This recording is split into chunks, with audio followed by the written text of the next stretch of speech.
I've been closer to Jesus before. So can you help me out?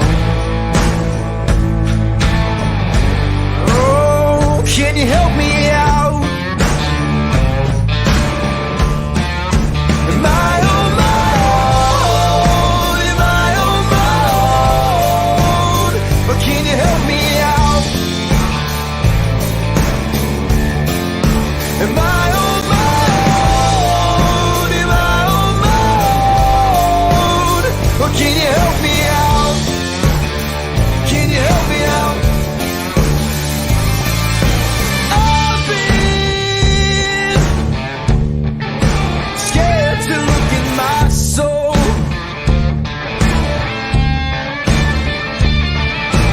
I've been afraid I would follow the road.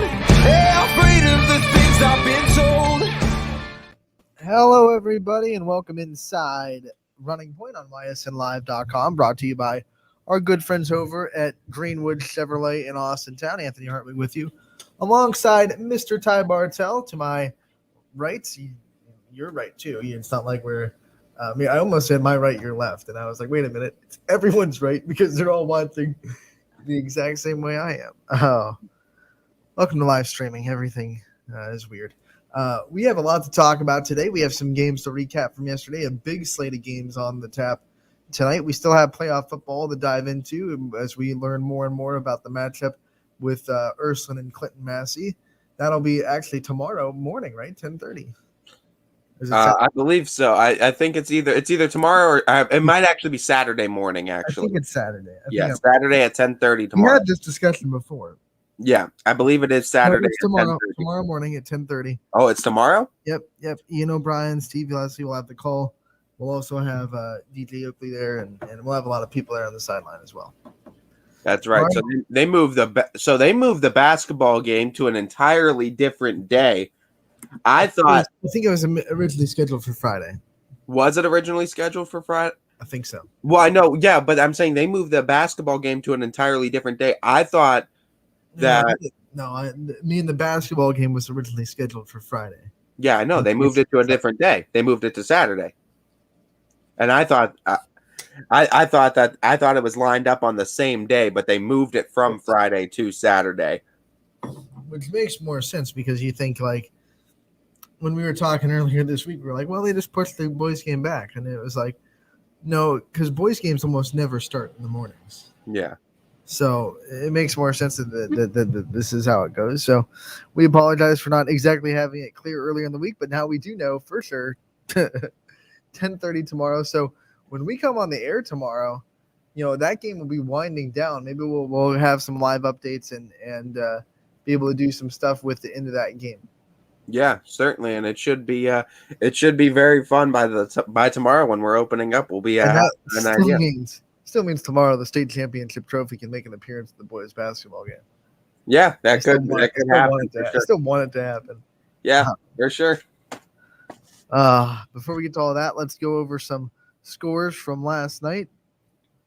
A slower day on the network. We had 3 games on live, and I believe 6 others that went down across the YSN family. Ty, you were off broadcasting, you lazy piece of snot. No, I'm just kidding. You obviously work hard at other endeavors as well. So, but you did have the night off, but we'll start with where I was, and that was at Boardman, where Boardman and Lowesville matched up. And I was telling you off the air when you asked me how it went. I think talent-wise and paper-wise, these two teams are pretty even.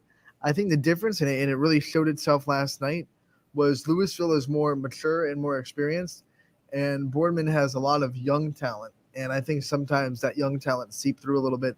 Some unforced turnovers that hurt them in big situations. And then obviously Lowesville's ability to run their offense, you've seen them, run their offense, execute it extremely well, and get the best shot possible and not settle for jump shots or settle for the first shot available. Yeah, no doubt. And I mean, that's the thing with Lowesville. They have so many weapons that can beat you too. They don't have to settle. They can find the best shooter or the best shot on the floor rather. and give everyone an opportunity to score. And they're not selfish there. So that's the big thing with Louisville. They're very, very hard to beat because everyone can score on you. So you break down how this game kind of went. It started out really competitive, back and forth. Louisville was up about 8-7, maybe 5 minutes into the first quarter, and it seemed like it was going to be a real back and forth affair. And I think the turning point in this game was after that. Louisville went on a 12-2 run and went up 20-9, which it didn't stay that big of a lead for the whole game, but that gave Louisville enough cushion that Boardman couldn't come all the way back. They kept coming back to maybe 5, 6, sometimes 4 points here and there.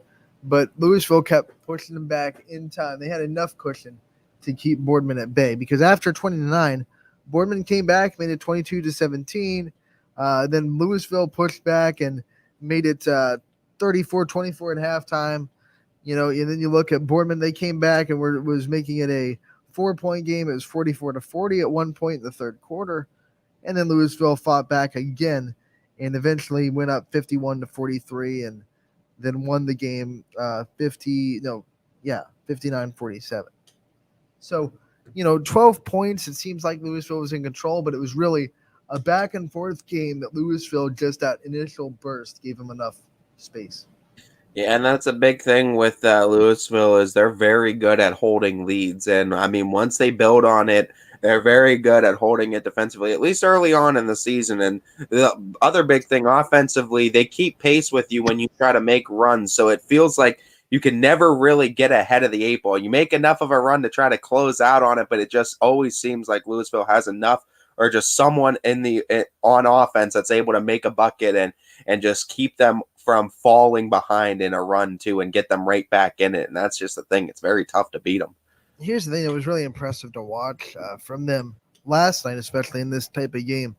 They're really hard to make a really big run on because their defense is underrated, in my opinion. I think they put a lot of ball pressure on the ball.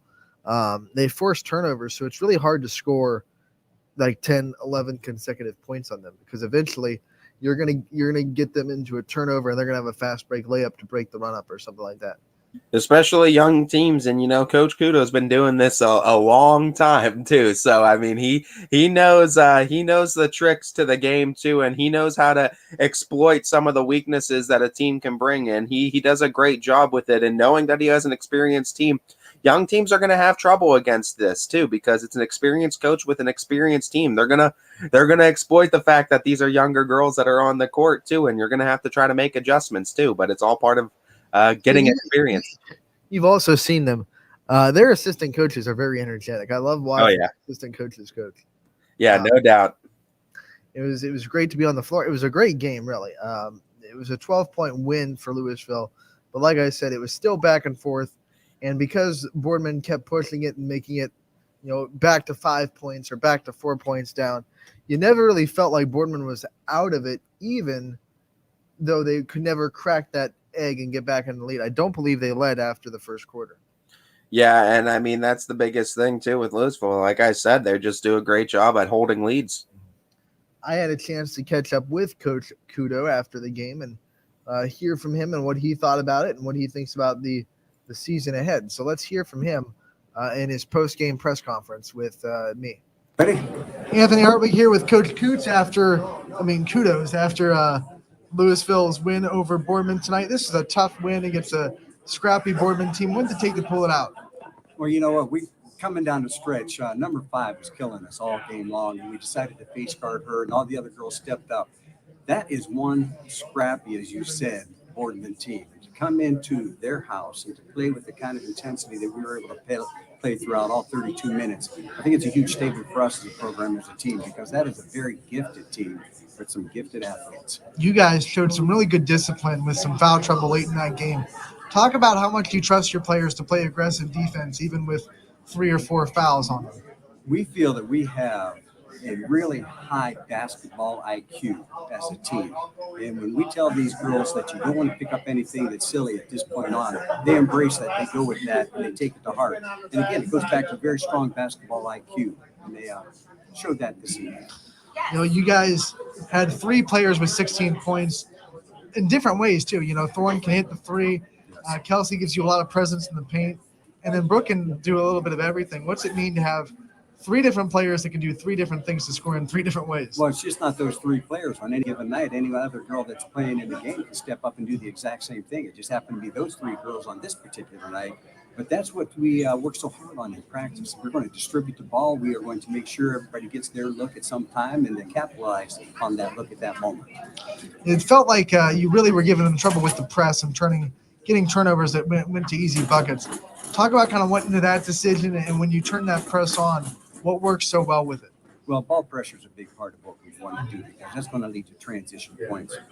And we tell them all the time that we can put up with a lot of things, but lack of effort isn't one of them, especially on the defensive end of the court. And that's something else that they have embraced and that they've gone with. And they thrive on ball pressure. They thrive on getting up in the attached leads, and they thrive on putting a body on somebody and making it difficult for the opponent. Schedule doesn't get any easier. How do you use this one as momentum?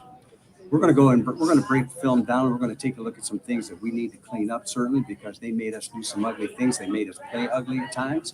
But after we break this film down, what we'll do is we'll take that into the next game, which is going to be Saturday down at Dover, and try to capitalize on what we learned tonight. Coach, best of luck the rest of the way, and we'll talk to you again real soon. Thank you. We appreciate it. That was Coach Kudo after Louisville's 59-47 win over Boardman. And, you've talked to him. Now I've gotten the chance to talk to him as well. You can tell right away, just the first couple of words he says, what a basketball mind Coach Kudo has, and the way he can break down X's and O's and whatever it may be. That's what I was going to say, is he's probably one of the greater minds in the basketball coaching realm in our area, and Louisville is very lucky to have him back on the coaching staff after already having a very successful run with them. I believe a 9-year run with them previous from 99 to 08. So no doubt what Coach Kudo is doing coming back already, giving the Lady Leopards some success. But you're right, absolutely. The basketball knowledge that he seems to have with a very high basketball IQ team, it just seems like it's a perfect match for them this year. Whoever was sitting in that room in the offseason when they were discussing who to hire as head coach and stepped up and said, we had this guy that was pretty successful from 99 to 08. And I think he's available. Yeah. Whoever raised their hand to say that in the conference room, you need a raise, you need a Christmas bonus, and you need a lot of presents under the tree. I don't want to spoil the story, and I'll let Coach Kudo tell it sometime too. We'll have to bring him on the show sometime. But I mean, it's definitely a good story, and I mean, the Louisville nation loves him too, and I mean, that they embraced him when they came back too, and it's been all support too. They know what he brings to this team, and they know the level of knowledge that he's gonna bring to these girls too. And I mean, that's the biggest thing too, is on top of just being a good basketball coach, he's a good life coach as well too, and he's very understanding as well, and he does a great job. I was talking to him after that interview just a little bit while we were waiting for the players to get out of the locker room so I could interview some of the players. And I was like, are there any coaches or teams that you watch a lot or you try to implement? Because without telling him in the back of my head, I was like, this team mentality and his way of talking kind of reminds me of some people. And he goes, well, you know what? I've always watched UConn. I watched their women's basketball team, the way they conduct themselves, the way they play, and the way Gino Oriema kind of rolls with that program. And I go, that's exactly the person I was thinking of when I was listening to him talk and watching that team play. It's nothing but team basketball. There's so many players that can score, so many players that can hurt you. And it's it's the definition of UConn women's basketball for the last 15 years. Well, you have to come in mentally trying to keep every single one of them in check. Right. But with the fear that any one of them can go off for 30, 40 in a given night too. And oh, by the way, Kendall Loy has to come back to this team yet. And if you don't know who she is, folks, let me tell you, that's another star that's coming back to this Louisville team. So then I asked him, so what's your favorite thing about Coach Oriema that you try to, take from that? Which there's some differences. He's dealing with elite basketball players that have come to UConn for a reason, and then implement it into a high school realm. Because I don't think anyone's expecting Louisville to play like UConn. Yeah. But I was like, what kind of things do you learn from the? And he goes, here's the biggest thing. He goes, Coach Oriema has a standard that he has set for his program that is a realistic standard and goal in a bar, and you have to meet that standard or you're not going to survive in the program. And he said, that's what I do. And you can see it. Like, he doesn't tolerate lack of effort on defense. It's one of the bars, one of the standards that he has, that if you do not meet this standard, you are just not going to survive on the program. But it's a standard that can be met by anybody that wants to put in the effort too. Right. It's not about being okay. You have to come in and be lights out shooter. Right. Or you need to be able to do standard, one of the other standards, distributing the ball and celebrating everyone's success. And Louisville, every time someone scored, it didn't matter if it was Kelsey Adelman or Brooke Heron or Aubrey Thorne or anyone else that scored in that game. The celebration was from everybody. And that's a huge thing. Like, oh, this is my score. This is the team score. And you see that a little bit in high school, and every coach says they have it because it's kind of a coach talk. But to really see it and to really see a group of 14 young athletes, whether it's boys or girls, because it has to be there in both sides, it's very rare and very unique to see the whole group kind of get that mentality and lock it down. It's a mold of a group that you see in the playoffs that make deep runs in the playoffs. A group that, it's not about one player and feeding it to one player, because you can definitely make defenses for that. If you're a team and you're getting as excited for your teammate scoring as you are yourself, there's something right with the coaching and there's something right with the team chemistry right there. So I give props to Louisville, and hey, keep going, Leopards. I think you got something special going on over there. And then the last thing I want to talk about them, and then we'll hear from Brooke Heron, the player of the game from last night. Their adjustments at halftime are really, really good, because Mackenzie Riccatelli was playing really well. 12 points at halftime. And even Coach Kudo said it. She was killing them. I mean, she was just her ability to go off the dribble was really hurting them. She could drive, she could shoot. So what they just made halftime defensive adjustments, and I think she scored 2 points in the second half total. So that's the biggest thing what they do too, and I mean he does a great job at that. Now, to Boardman's credit, because I want to talk about them a little bit too, it wasn't like shut Mackenzie Riccatelli down and then our whole team goes away and there's nothing we can do. Because Emma Mills stepped up. Now that all this pressure is being put on the front court, their post player, Emma Mills, came up and said, okay, I'll score, I believe, 13 of her 15 total points in the second half.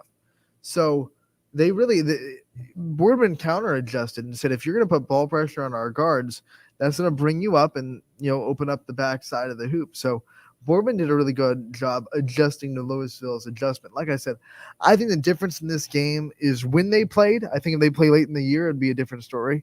And the fact that Louisville has a lot of very mature basketball IQ leaders, and Boardman's just not quite there yet.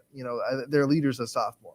I mean, she's got some growing to do. She's got some basketball IQ to do. She's got some lessons to be learned. But that being said, Boardman's a very young team that has a lot of promise and a lot of pieces there to be a really good basketball team. Yeah, no doubt. And the other thing I want to give props to, and I mean, I'll always give props to Boardman, of course, I know, because I'll combat with you and say that the AAC has some really good basketball as well in it too, with both sides in that conference. And I think it is one of the better ones under the YSN network. But if we're talking too, as far as like Louisville standards and what they were able to do adjustments wise defensively, I also want to compliment Coach Kudo's counter adjustments offensively to what other teams come out of the halftime to bring defensively, and to keep that offense balanced and never let it it's him and the team as well, but never letting defenses force it to one player and force turnovers, or never let it go to just making it one player score all the points. Obviously, you feed the hot hand, but he does a great job of making sure everyone stays involved at all times, and so does the team. I got to compliment the team as well, because it's so hard to beat that. Even when you go into a halftime adjustment, what do you say defensively then? Because it's like, okay, well, we'll try to focus on McGlitch. Well, Heron can get you on the back cut then if you do that. Okay, well, if you focus on Heron, Adelman's cutting right back in then to score, and they're constantly moving the ball too. So tough team, but Boardman does offer a heck of a shot against, I think, what is going to be one of the better girls basketball teams this year for sure. And I think Boardman, like you said, growing pains, and you're going to have to learn how to win when some of your best scorers are getting doubled.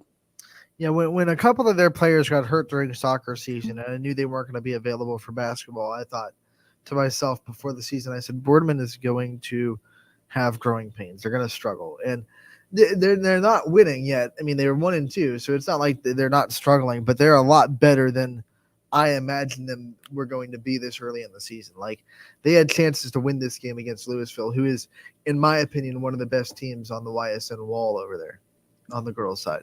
Yeah, and I mean they still got to play within the conference too. There's going to be some fun games to be played too against your Howlands, your Canfield, your Fitches of the world. There's going to be a lot of fun games ahead too for Boardman. And I think these are all going to be competitive games as well. So I think come time, I think Boardman will make their adjustments and they'll figure things out. Like you said, a lot of young teams this year. So a lot of young teams got to figure some things out. You know, you brought her up a little bit ago. Brooke Heron was the player of the game last night.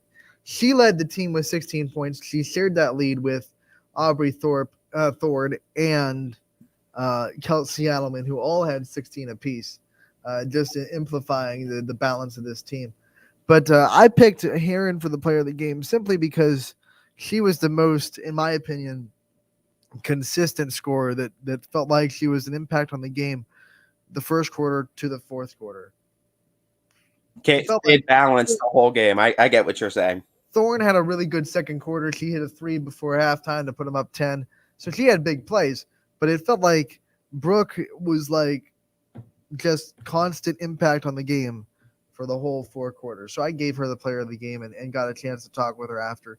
So let's hear from Louisville's, one of their leaders on the floor, Brooke Heron, and last night's Baird Brothers player of the game in their win over Boardman.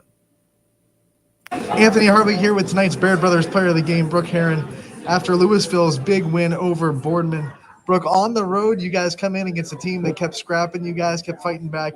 What did it take to get this win? Oh, well, thank you, but this is a huge win for us. I mean, I got in foul trouble really early, but we had Aubrey Thorne step up tonight, and this team just defensively stepped up crazy with 5-second calls from Courtney, and I couldn't be more proud of this team effort tonight. Yeah, the ball pressure that you guys put on Boardman seemed to be the difference on defense. How much pride do you kind of take in that kind of defense that you play and the turnovers you force? That's our first focus every game is defense. We want to start with defense. That's where we get our runs, and that's where we score the most. Practice, we love ball pressure. We want to ball pressure as much as possible, make the other team uncomfortable so we get the easy buckets. I was talking to Coach about how balanced this offense is. Tonight you had 3 girls with 16 points, but it really can be anybody on that floor that can hurt you. What kind of advantage does that give you guys, knowing that any given day you can walk into a gym and someone can drop 20? It's great because any team not going to know who to guard. We have another girl step up tonight and score 16. We could have Tara Miglic score 20. We could have Maddie Dyer come in and score and Courtney score.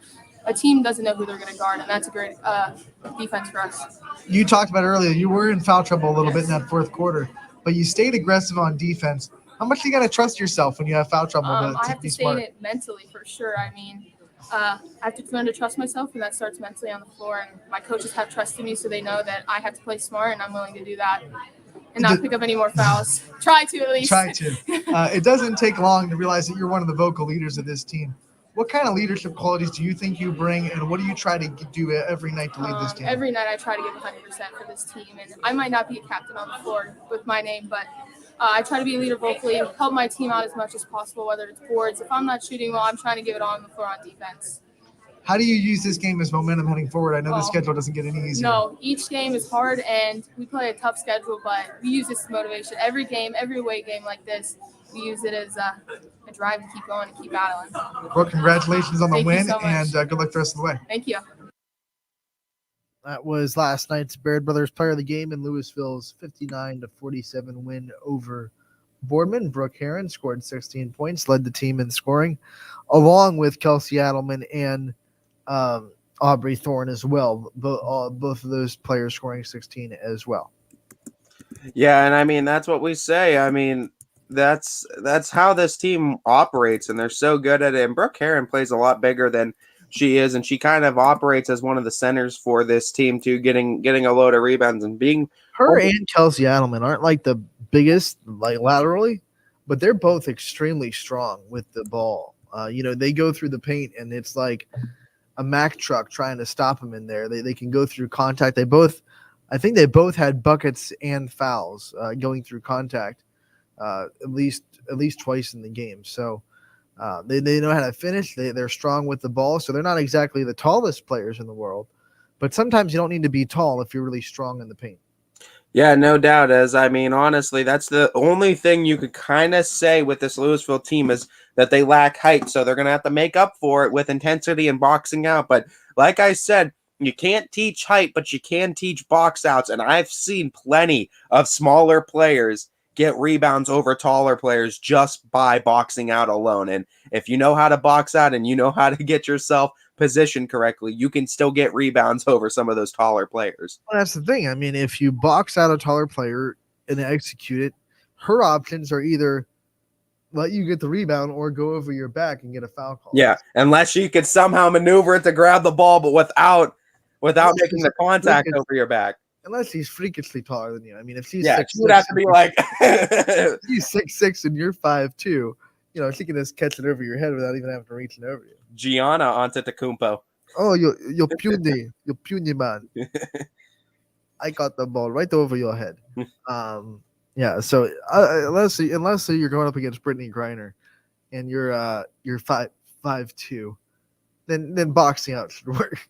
No, and that's why, a lot of coaches teach that too. And that's one of the most important things too on that defensive side is getting rebounds and securing rebounds. And a lot of coaches will look at the rebounding numbers and see the differential in that. And that can be pointed to a lot of wins and losses throughout a season as rebounding numbers. You want to keep that as even, or you definitely want those in your advantage at the end of the night. Let's talk about, I think casual fans think that, oh man, it's so easy. All you have to do is put a body on someone when the ball goes in the air. I mean, it's super, super simple. Why can't these players get that?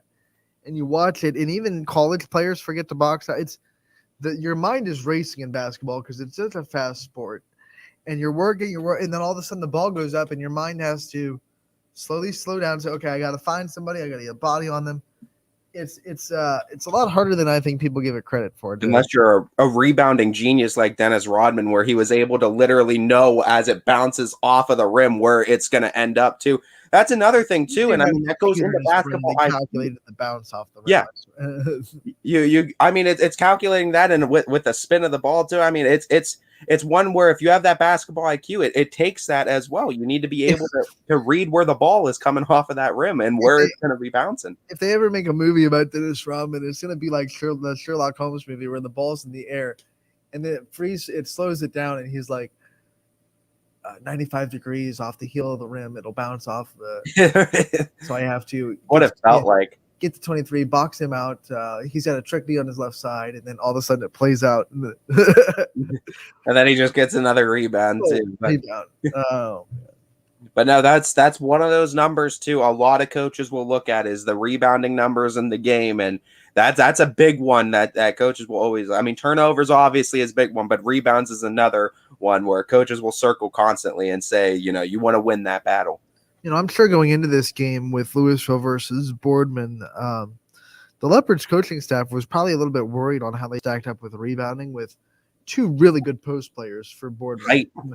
Emma Mills and Cammie Goski, both pretty, really not extremely tall, but big and strong in the post. And I think Boardman probably out rebounded Louisville. Boardman had the height advantage going into it. They probably did. They did a good job rebounding. But I think overall, Kelsey Adelman down low did a really formidable job rebounding.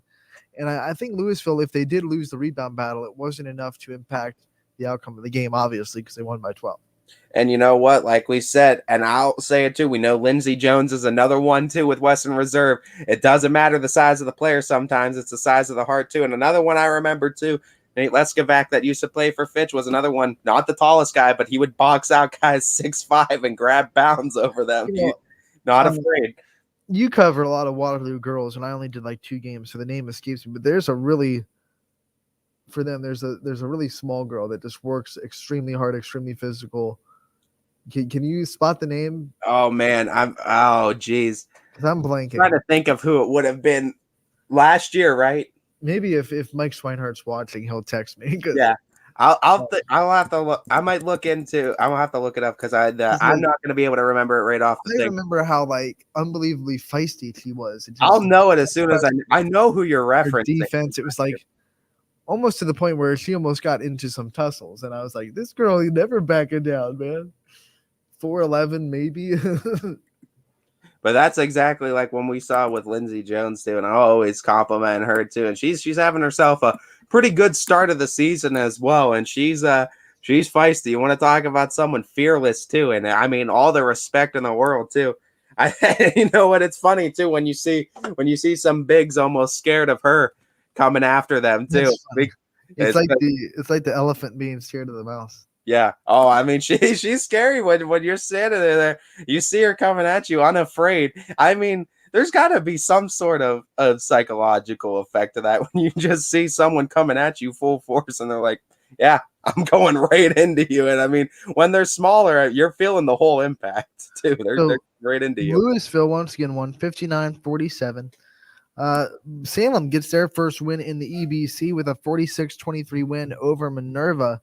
And this was a game where Salem really got the 3-point shot working, which it did not work too well at South Range. They might have hit 1-3. They weren't shooting well at South Range. Now, it wasn't an offensive explosion. They had 46 points, but it's got to be a positive note for Coach Hamilton that a couple perimeter shots got to go because eventually, with Salem's schedule and the way they put it together and the teams are going to have to play, you're just going to have to be able to score from the outside at some point. Yeah, no doubt. And I mean, Salem knows that offense can figure itself out eventually, and that's going to be the biggest thing for them. But I mean, defensively, as long as they keep playing that, they're going to be tough to beat for sure. Second straight game where they hold an opponent below 25 points. In the third straight game where it is below 50. So the most they've given up was to Howland, and they gave up 47. That was the season opener. And once again, two straight games where they've given up less than 25. They gave up 21 to South Range, 23 to Minerva, and they win by 23 to go to 1-0 on the EBC, an EBC that we think is going to be very competitive on the girls' side of basketball. With Marlington looking really good. They got the win over Canfield last week. We saw that. And West Branch looking very good as well. So all three of those teams will be jockeying for position in that EBC. And it's going to be a very interesting season to see who comes out on top. This is it. And I mean, honestly, competition-wise in these conferences is going to be one of the best too, and what we're seeing. And I think that's going to be really what's the fun part at the end of the season is just seeing who's going to come out on top of these conferences, because I think it's a mystery right now. And for some reason, I could be wrong. I don't know if Lily Foster was the one that was. That's it. That's it. I saw the name, and I saw the name on the roster, and I was like, I think it's Lily Foster. Yeah. As soon as I saw her name, I was able to pick it out. It doesn't list her height. It lists her as a point guard. Got to be 4'11". Got to be 4'11". But those are the players too that you love to have, because I mean, they already know they're coming in with an underdog mentality, so they're coming in with all heart. Newton Falls got the big win over Mineral Ridge, 40-16. No trouble there for them. And Mineral Ridge, that was officially the last girls' team to get started. So now every girls' team on our wall of teams to my right has had at least one game under their belt. Yep, and we're glad to see that every team has gotten underway as basketball season, we could say, has officially gone into full swing on the network. And then LeBray. Oh, look at McCoy for LeBray scoring 28 against Cardinal and leading the Vikings to a 47-39 win over Cardinal High School out of Middlefield. Man, what a performance from her. And I don't want to give stuff away, but Baird Brothers Big Dogs of the Valley is coming up soon, and 28 points might be enough to see a nominee there. Yeah, I mean, we already know there's some players that have already made made their impact early in the season for at least a big dog nod at least some point in the season. I mean, when Berdovich drops 59, I we're think gonna have to put him on at some point. Like, yeah, I've seen better. No, I've seen better. Not Yeah. impressed. But no doubt, it's great talent in the area, and I'm so excited for Baird Brothers Big Dogs to come back and they bring all the voting back of YSN Nation. That's a little tease for it. It's coming soon. And a performance like that might just land Laura McCoy on the list. Who knows? You'll have to stay tuned to find out. Yeah, for sure. But that's a big bounce back for LeBray. Remember, they lost on Monday in a game that they probably felt like they should have won. Yeah, and you know what? It's unfortunate, but there's always those early game jitters too. And this is a good character building game for them, and they needed a game where they could come back and bounce back, able to do so nicely over the Huskies and get a victory.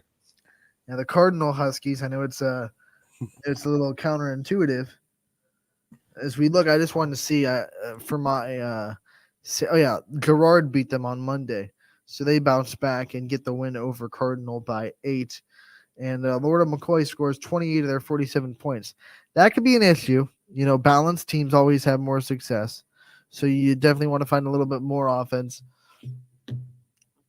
around her, because one player scoring 28 and then the rest of your team scoring, what is that, 19 total? That could be an issue down the line, but that's what early season basketball is all about, making adjustments and trying to fix things that might not be going the way you want them to in the first 3 or 4 games.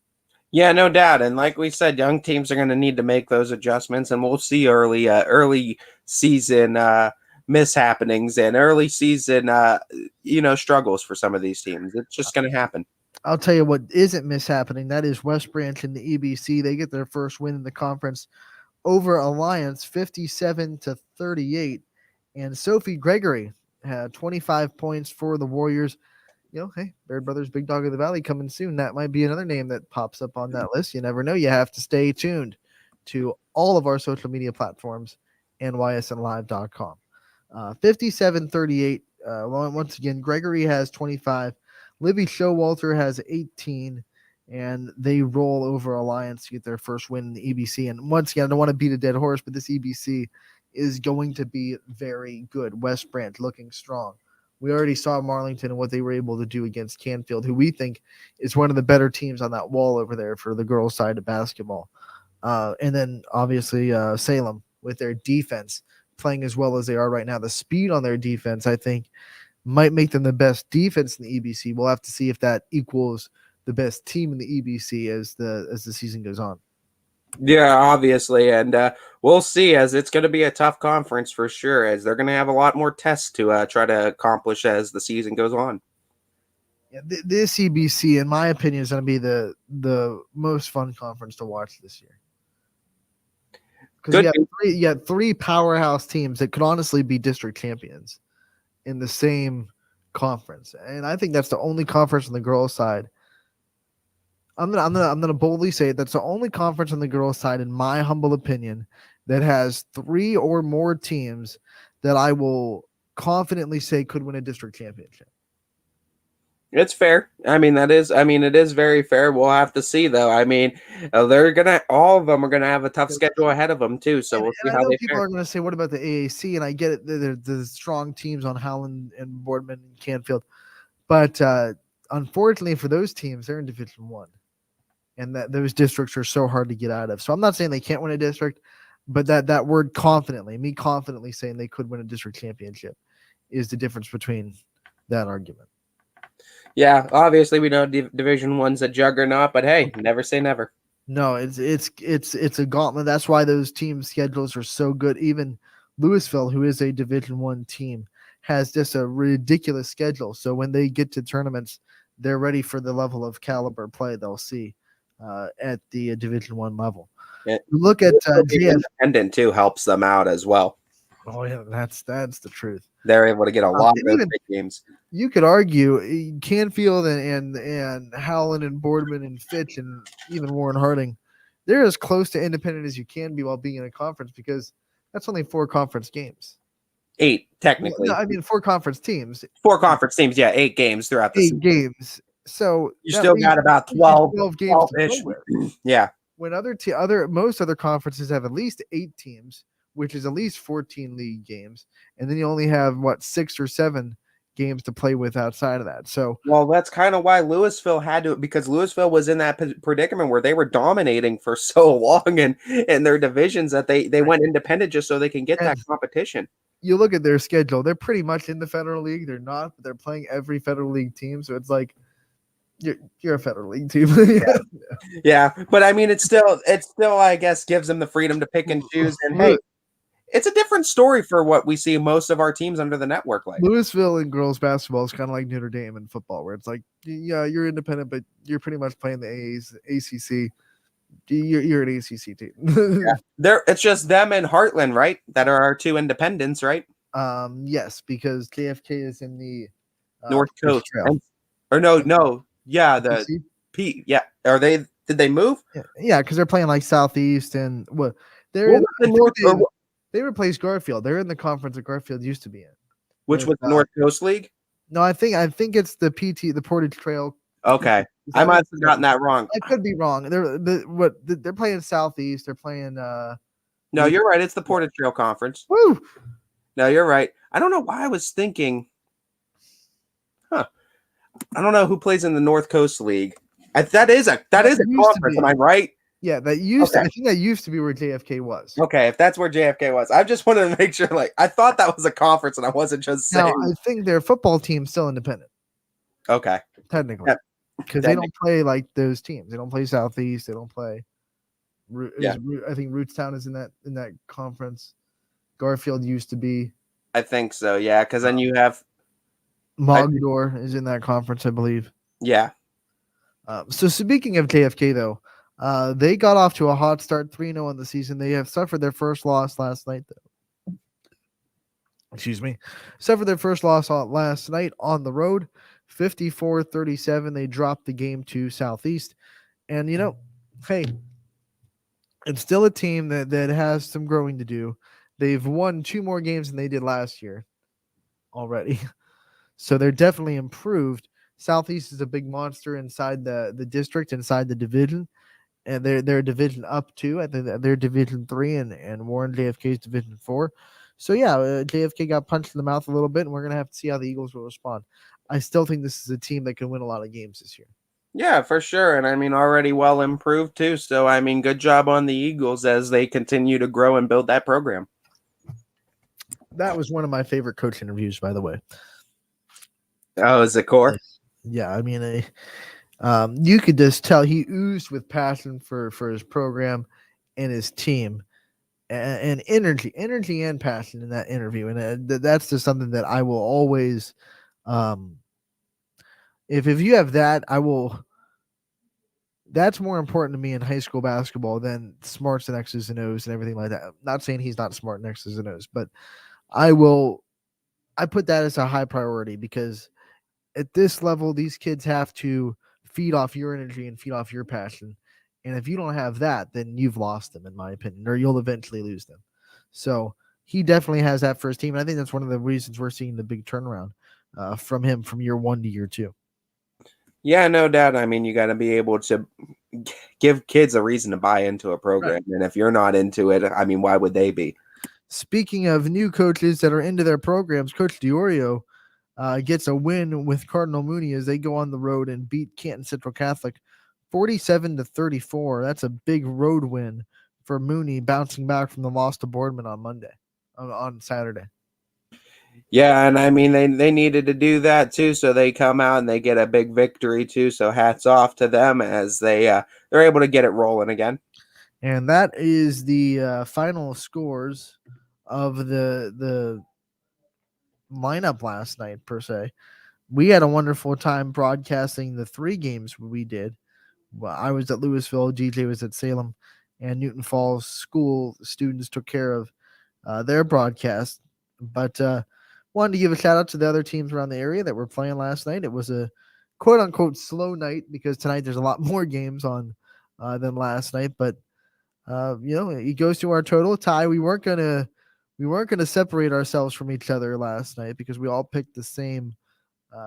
We didn't split on any games, But we got 1, 2, 3. I think we had a perfect night. 4, 5, because we both picked Southeast to win that game. 6. Did we both pick against Cheney though? Did Cheney play? Cheney played Lordstown. Did we pick that one yesterday? Yeah, we did. We both picked Lordstown because you Yep. said, "Oh, I'm going against my sweethearts." I need to say I was wrong, and I will take the hats off to Cheney for getting their second win now on the And season. that is, it hurts our perfect night, but we've never been more happy to be proven wrong. I'm so happy to see that Cheney's taking those steps in the program and getting a couple wins early on in the season. So congrats to Cheney's girls basketball program for getting win number 2 now. So 7 out of 8 for me and Ty. We are now tied at 44, and we'll have picks for tonight's game as well. And I think with more games on the slate, we might have some chance to separate ourselves once again. Yeah, no doubt. And I mean, what we're going to see tonight is going to be a lot of fun games. Oh my gosh. They're going to have all games We'll to talk pick. about this slate of games tonight later on in the show, but my word, are there good games tonight? And you have a really good one. Yeah, I was able to pick this one up too, and I'm excited for tonight. We got a lot of great competition on the like network. a good game magnet. Hey, I saw it there, and I saw it was highlighted white, and I said, "Well, that can't happen." That's good on you. That's rocking the banner, Ty, making sure the big games are covered, no matter the cost. You Captain America the thing, whatever it takes. I'll drive to Jackson Milton to get that game covered. I just spoiled what game we were talking about, but yeah, we're talking about Brookfield at Jackson Milton. This is going to be a real good one. A lot of talent on the floor, unbelievable talent on the floor. They both have 3 players that I think are among. If I had to pick like I don't know, like a YSN top 20 players, 6 players from this game, and 3 apiece would be on the team. Well, all I gotta say right now, MVAC, the Gray Division already struck first blood with Liberty taking on a Western Reserve and taking down Scarlet. Now you got your second opportunity, Jackson Milton versus Brookfield tonight. I don't know. Are we going to let the Gray get off 2-0 on us? I don't know. This should be a good game, though, tonight. This is Sophia Hook and Aubrey Reardon and Reichert. Almost slipped. Reichert on Brookfield's side versus, Kylie Wilson, Chelsea Williams, Ava Darney on Jackson Milton's side. It's going to be fun. It's going to be a really fun game. I'm excited for it tonight, and I'm excited to see who comes out on top. It's MVAC Scarlet versus Gray Division tonight. Hey, speaking of MVAC, there you go. Last year, I was able to pick this up for the McDonald coaching staff, and I wanted another pretty good team in the MVAC as well. Yeah, I mean, what a year they had last year, and they're both off to a good start this year, both boys and girls. But last year, to see both boys and girls teams for McDonald go on the run they did and have the success they have, just too good not to grab apparel from. So yeah, no doubt. No doubt. As they got some great people over there in McDonald, the great basketball schools, and of course they got my boy Jimmy Francischelli over there. So I'm always gonna throw love to the Blue Devils. Ty, I don't want to speak for you, but like for me, I mean, I love rocking team apparel, and if it's thrown my way, I'll definitely rock it. Yeah, no doubt. I like the gray scheme for that too. That's good. I mean, it's not the McDonald like blue, but I like that they did a different style with it. Like that's actually cool. It probably actually the is gray hat. it's the McDonald blue. It just doesn't pop as much under the gray. Is that a gray Kansas City hat too? Yeah, good call. It's a compliment. The NFL give it away. The NFL emblem. Yeah. I was feeling a little gray today. It's gray outside, but my aura is not gray, but my apparel is. So we're feeling good today, even though my apparel might say otherwise. We're feeling good. We got some bright aura. Yeah, no doubt. Talking about aura. Oh my gosh, we're gonna take a commercial break. He's cutting right now, just hard cut commercial. We're done. That's enough. Let's get out of here. Pay some bills. Running Point brought to you by Greenwood Chevrolet in Austintown. New things happen all day. Some are good, some not so good. In today's complicated world, while you're busy working, playing, and living life, we're busy helping you make sense of the day's news. And there's only one place where it comes together with clarity, context, and accountability. It's 21 News at 6 with me, Madison Tromler, and Derek Steyer. 21 News at 6. It's what the day's news really means to you. Welcome home to a home made homier with Baird Brothers Fine Hardwoods. Inspiration starts at BairdBrothers.com and is turned into reality when high-quality hardwoods are delivered right to your home. Baird Brothers has the latest design trends, shiplap and skinny lap interior siding, antique oak rustic flooring, and, well, you'll find them all at BairdBrothers.com. Ordered easily, delivered conveniently, enjoyed comfortably. BairdBrothers.com. At Greenwood Chevrolet, shop with confidence knowing we're ready to go the extra mile for you. With the largest selection of used vehicles in the Valley, backed by the Greenwood Advantage Warranty. Every one of our vehicles has undergone our own 126-point inspection, so it passes the most important inspection, yours. No other dealership has the extra inventory, gives you extra for your trade, and goes the extra mile for you. Only at Greenwood Chevrolet. WRS Wealth Advisors, the area's premier wealth and retirement specialists. Located on South Avenue in Boardman. Quality, customer service, and integrity. Those are the 4 words that have driven our success since 1957 at Joe Dickey Electric. Joe Dickey Electric is one Mahoning Valley landmark business that stays current with the requirements of our customers. Family owned and managed, we are an electrical contractor and energy solutions provider. Every member of our team adds to his or her skill set through ongoing training. Residential, commercial, industrial, automotive, and more. We keep ahead of the needs of our customers with a fleet of more than 50 vehicles and 24/7 emergency service, so you're never left in the dark. When looking for home design inspiration, don't just be inspired, be Baird inspired. Whether new or remodeling, Baird Brothers has the latest trends like shiplap to refresh your home. Go from inspiration to installation with our wide selection of in-stock American hardwoods. From the rustic charm of antique oak to the warmth of traditional cherry, Baird Brothers has what you need to make your home inspiring. Baird Brothers, our family's heritage, your family's home. For a great vehicle and a great experience, come to Boardman Mitsubishi today. As always, our full lineup of Mitsubishi models comes with a standard 10-year, 100,000-mile powertrain warranty. Boardman Mitsubishi, your hometown Mitsubishi dealer since 1999. Coca's Pizza, always supporting our community and our local athletes. Stop in on game day or score big and have it delivered right to your door. Check out our daily specials at cocaspizza.com. That's Coca's Pizza, we serve it hot. At Hubbard Chevrolet, Hubbard can help you get the financing you need regardless of your situation. I'm Tony Page, and I've helped thousands of customers in Northeast Ohio and Western Pennsylvania buy a vehicle. Visit HubbardChevy.com to get pre-approved. Remember, folks, Hubbard can help.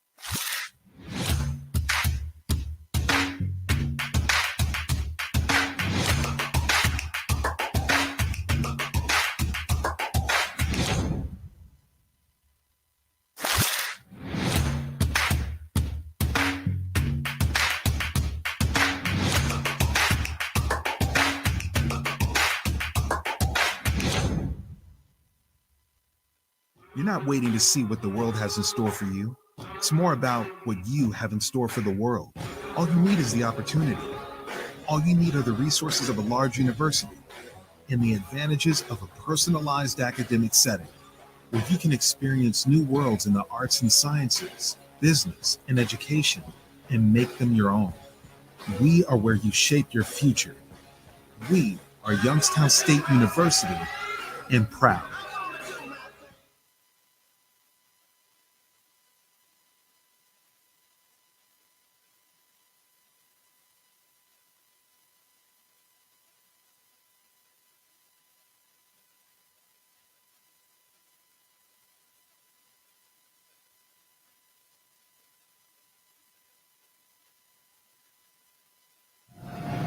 Apologies for the delay getting back, but we are back on Running Point on this wonderful Thursday afternoon. Brought to you by Greenwood Chevrolet in Austintown. Anthony Hartwig alongside Ty Bartell as we venture in to the second hour of today's show, and we have Still so much more to talk about. We got to pick tonight's games. We're going to talk a little bit about the state championship game tomorrow for Ursuline tomorrow morning. That should be close to wrapping up when we come on the air at 12 tomorrow. So we'll talk a little bit about that. But first, Ty, we don't usually bring up national stories on Running Point, but this is one that I think will springboard into a very fun conversation that we can tie into local sports. So I want to get your take on it. I don't know if you saw, Oklahoma is going to pay Bob Stoops $325,000 to coach one game for the football team because Lincoln Riley is leaving to coach at USC, and he is going to coach whatever bowl game Oklahoma gets in for $325,000, approved by the Board of Regents in Oklahoma. They're actually going to vote on it today. So if they approve it, that's what's going to happen. And why wouldn't, I mean, they're probably going to approve it.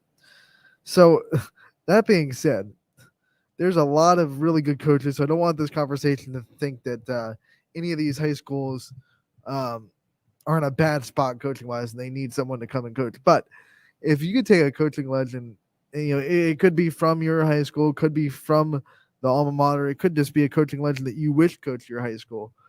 And you could just say, just coach one game. We're in a state championship. We're in a regional championship. We need this guy, and we'll pay whatever it takes for him to coach this one game. What coaches come to mind for you? Let's go with it, like every sport, and try to see like what would be the coach that, oh man, if you could just coach one game, we'll have our Board of Regents do whatever it takes to get you to that one game. Are these all coaches or local coaches? I mean, you could. I mean, I don't. I want Andy Reid to coach them. Let's try to keep it local. And just say, or once we're local or had local ties to the school, something like that. I mean, I could technically say Bill Belichick then with Struthers if I really wanted to. He does, and his dad does. Like, it's not like he ever worked for the school. Yeah, but I could say local ties though still. But I always finding loopholes.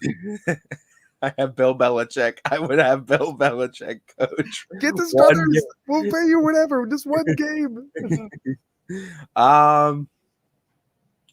Just thinking about some of the coaches. I feel like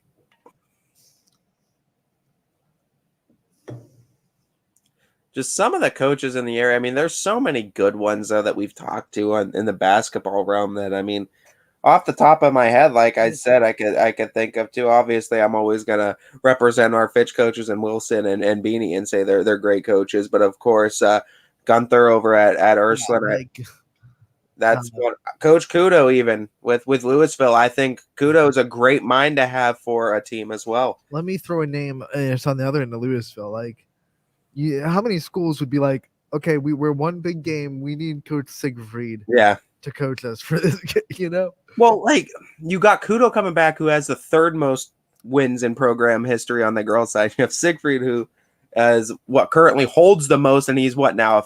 I don't know how many wins. 14 is it now? Is the count? They won on Friday, so it's down to like 14 away from 800, I believe, 800 career wins, which is absolutely astonishing. Yeah, Siegfried is one of the better ones in the area as well. Louisville has a great basketball tradition.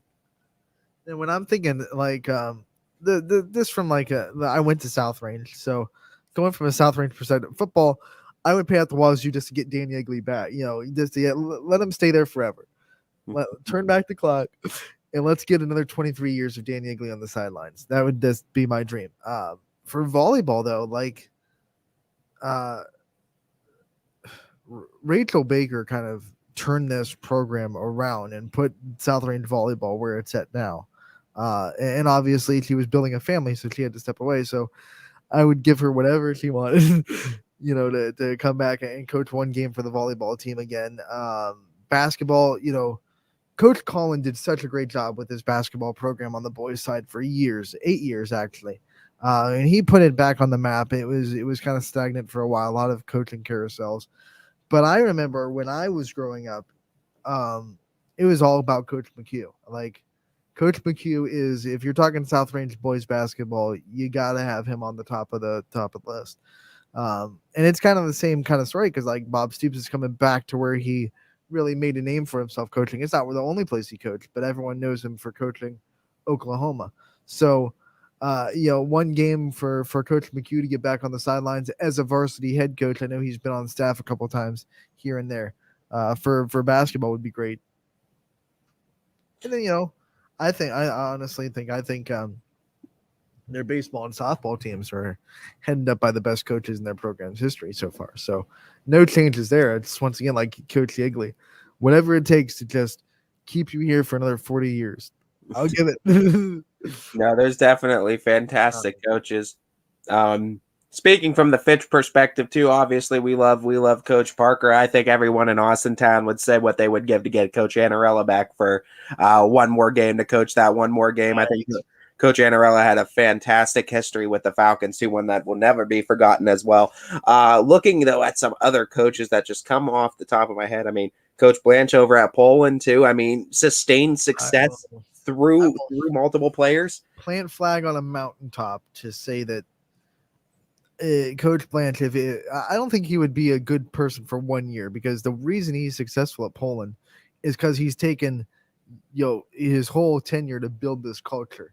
But still, this like if you could carry that culture with him, though, like I count on 1 year with Nick Blanche to build it and then have someone else kind of grow it. That would just. If you're willing to buy into Nick Blanche's culture, I think he can make pretty much anybody successful. And like he says, is baptized by fire mentality. But I mean, you're gonna learn, and you'll learn in a tough way, but you will learn. Staying on the girls' side, Walter Shields. Yeah, period. That's a good one. End of discussion. Yeah, Coach DeShields is a good one. Just thinking more on the girls' side. I would say, yeah, you did take a really good one with that one because Walter Shields is a really good one. Tony Matisse, I think, is the only coach in the area to have 100+ wins for 3 different programs. Yeah, because he did it for Ursuline, and then he did it with Loweville, and he did it for South Range. And if he sticks around, he could do it for McDonald. It'd take him a little bit, but. And like I said too, I think it's hard for me not to say kudos. I know he just came back this year, but I mean, that's definitely just. He's pulling a Bob Stoops. He's coming back. And I mean, having success as well, he might try to take the top. You might have 2 people in Louisville with the most wins. I don't know. I'm actually curious how far away he is. But yeah, on girls' sides, I'd say Walter Shields is a really good one for that. Obviously, I think Kudo's another good one for that as well. And Blanche is one too. Just a great coach, obviously, in building culture. And volleyball side, that's why I wouldn't. In the same way you're saying Blanche, if we can't bring cultures over, that's almost the same reason why I don't think I could say Coach Bartlett, because Coach Bartlett builds relationships with these girls at a very young age, teaching at young schools. And I mean, Coach Bartlett for volleyball in Austintown, builds these relationships. That'd be my pick for volleyball. I would like Coach Blanche for girls basketball. I would die on a mountaintop defending what Coach Auer brings. Coach Auer is really good. Yep. Yeah, and Coach Auer, I mean, you could tell too. I mean, her mentality is, I think, the exact mentality you want to have, honestly. And that we talk about we go on basketball boys side. I already brought up McHugh because he's in the history of South Range, but some right now you brought up Gunther. We could talk to Gunther for an hour and dig up the whole show to talk to Keith Gunther. Yeah, Coach Gunther is. I need to double up on Poland, but Ken Grisdale did things absolutely the right way for the years at Poland for the boys side. Yeah, I mean, I agree as well. But I mean, like, just looking at there's a lot of great coaches too on the boys side. Like we said, you said Siegfried. I'm always going to say Coach Franciscelli. I think he does a fantastic job. And I mean, McDonald already off to a hot start. I think Coach Franciscelli is one of the better player coaches, I think, in the area as far as developing talent and really just getting everyone to play as a unit too. He does a fantastic job over there with the Blue Devils. With that, there's a few others I could think of. I'm trying to think of off the top of my head on top of like Gunther. Marty Hill, even from Wyndham. You want to talk about someone where the court is named after you. Wyndham High School is named Marty Hill Court for a reason. And I mean, it's got to be really awkward to step on the floor and be like, this is literally my court. when you have that kind of success in a school for a sustained amount of time, I mean, he's obviously, I mean, that's one too where maybe not a whole lot of people know about it because like the village of Wyndham is pretty contained, but he has had a lot of success with the school. Do you think West Point would ever name the court after Walt Shields? That would be something. The DeShields court. I mean, it rolls off the tongue, but like, hey, that would be kind of cool too. You could have like a little shield emblem. I mean, with everything, that'd be really cool too, just to have it. And I mean, yeah, I mean, hey, never say never. Right? Welcome to the Shield of West Branch, Warrior Shield. Oh, the Warrior mural already has a shield. You can just put the shields. Oh my God, he's like, mark it up, let's go. We're always coming up with great marketing ideas on Running Point. As speaking of, now we're gonna get from one topic to another, but because you texted me the other night, you've seen Howland's mural now. What's your take on it? I didn't see it at first, and I did get the picture on it, but yeah, old fat pot that she was telling me about. I didn't want to say it's fat. It just doesn't look like it's coming off the body, so it just looks like it's like connected here, and it's like one of those. It's like a T-Rex almost. It's like here's the paw, but I can't see the arm. I can't. I don't know. I'm picky about murals. Sorry. You're just like his paw way too big for a tiger's. He's just a large tiger. He's thick boned. That's all. Just leave him alone. He's just a bigger tiger. Bigger tiger for a bigger division of basketball. That's what it is. For the biggest division of basketball, you need big tigers in your gym. All right. So back to what we were. I mean, do you think because now I think about like of course Bob Stoops knows Oklahoma, but all of a sudden he has to come in and coach kids for one game that he's never coached, he didn't recruit anything. Like that's got to be kind of awkward, right? Can you imagine if you like told like any of the coaches we mentioned, hey, you're gonna come coach Canfield for one game in their championship because they have a really good team and they really want to end on a high hope, but for one reason or another, their coach, can't coach this game. We need you to coach it. Go. I mean, you can't implement any of your own playbooks. I mean, if it's one game, you don't have your own playbook. I mean, what do? You just have to come in and just use the plays and try your best. I mean, that's all you can do. Like, it's mind-boggling to me that I know Bob Stoops is a big name in Oklahoma sports, but it's yeah, you're gonna come in, you're gonna coach a game, we're gonna pay you a lot of money to do it too. Yeah, I mean, I'd take a check to go coach a game. I could try my best for $325,000. That's funny too. No, we don't want you to come back. We're not gonna hire you as a coach. We just want you to coach this one game.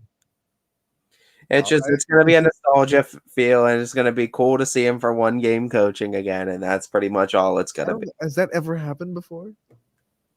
I don't know if it has, honestly. Ohio State should have Tressel come back and coach again. That'd be something. He's gonna come back and coach for the Michigan game.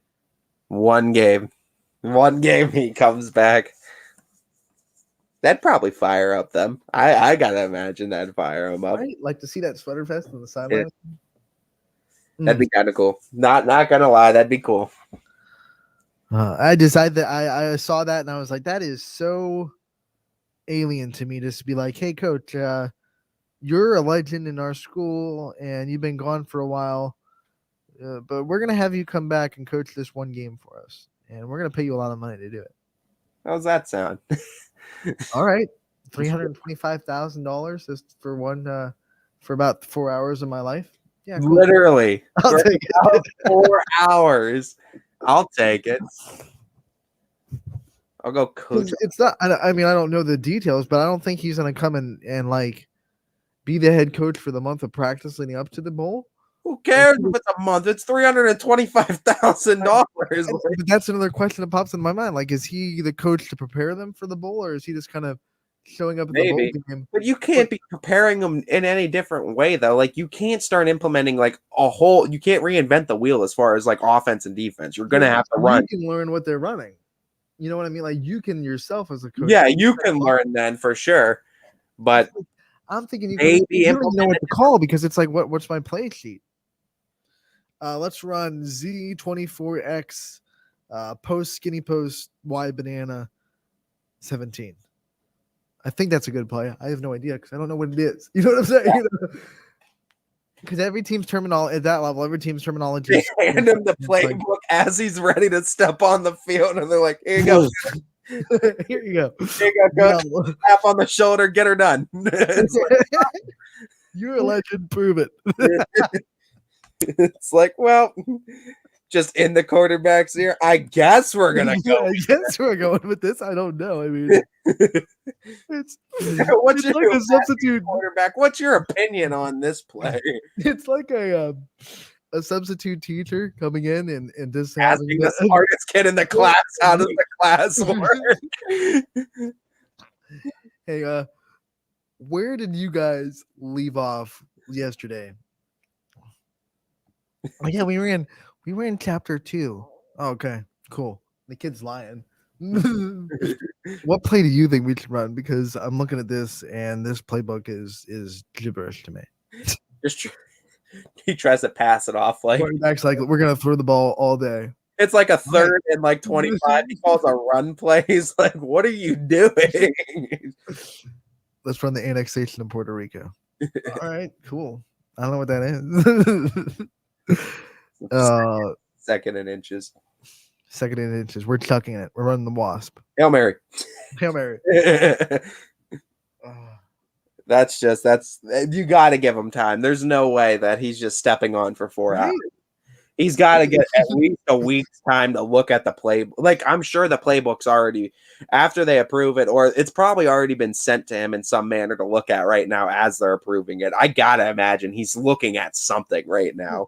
Usually it's just like, it's just weird because usually if the coach leaves before the bowl game, it's just like offensive coordinator, you're going to step up, you're going to coach this game. So what makes Oklahoma have to say Bob Stoops is going to coach this game? I just don't get it. I don't know. I don't know. Maybe I don't know I don't know how that would work out too. And maybe they have to pay a certain amount of money. I don't know. I don't know if it's like something like they need to just get rid of this money and they can get a break in some aspect. I don't know. Who knows? Before we move on, I just want to, because we went off on a tangent a little bit there that we were having the conversation because we want to know from our perspective and from your perspective on the comments section brought to you by Boardman Mitsubishi. If you could have a coach one game for you and, resources were an issue, you could throw $325,000 at them just to coach one big game. What coaches from any sport would you say, I want this coach to coach my team for one game and get us the win? So yeah, there's a lot of good ones out there for sure. That's the thing about our area. There are so many big names that it's like you can't just pick one in any sport. It's like, hey, we talked about volleyball. There's a couple there, and the football. There's plenty of great names in football. Basketball, hey, there's like 6 names that you could pick from. I mean, it is. We're blessed with great coaching in this area. Yeah, no doubt. I mean, some great coaches in this area and some great historic coaches as well. Okay, so let's take another break, and on the other end, we'll start our picks for the night and go into who we think's going to win, who we think's not going to win, and all that fun stuff for the area games on the evening. And then we'll wrap up the show with talk about the state championship game tomorrow morning. That all coming up next on Running Point, brought to you by Greenwood Chevrolet in Austintown. Every customer has a story, and at Greenwood Chevrolet, we are committed to making sure it ends with you in the right vehicle. I get to be part of somebody's adventure, whether it's buying a car for the first time, helping them get approved, or finding the perfect car for their budget. I'm proud that people trust me with their finances. They trust me to take care of them, and they trust me with their story. I'm Tracy, and I'm ready to go the extra mile for you, only at Greenwood Chevrolet. Working with your family can be stressful at times, but because they're family, you know that you're going to get a loving, honest answer, even when things don't make sense to any problem. Dealing with Medicare can be confusing and overwhelming. That's why here at Myers Family Insurance, we do our best to give you honest and caring answers to all of your questions. Family, like Medicare, isn't always perfect, but when you put others first, the results can be amazing. For all your Medicare needs, call Myers Family Insurance.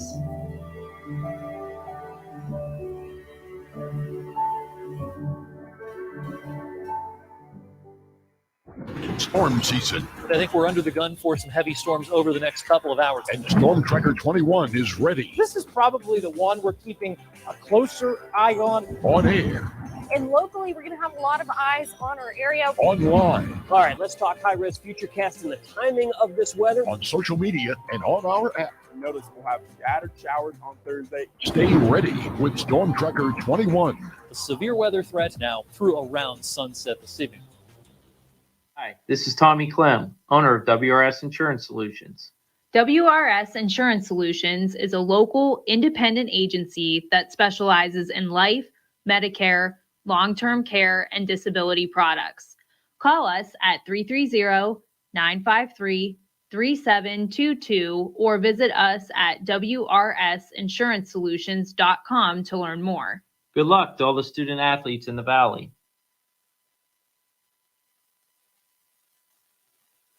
Hi, I'm Colin Chupa. And I'm Kelsey Clem from K-Squared Marketing. Our boutique marketing firm specializes in media planning and buying, public relations, event marketing strategies, and strategic sponsorships. We can integrate our services with your existing game plan, or we can be your entire marketing team. Your goals, our game plan. Let's win together. Call K-Squared Marketing at 330-623-2730 or visit ksquared.marketing to learn more. Jimmy Sutton here, Director of Isle, Purple Cat, and Golden String. We are happy to support YSN and two of my favorite people, Scotty Mincher and Super Dave O'Malley. We are an agency that provides services for adults with disabilities. We infuse humor, passion, and joy into their lives. If you know of any folks with disabilities that need our assistance, please contact us.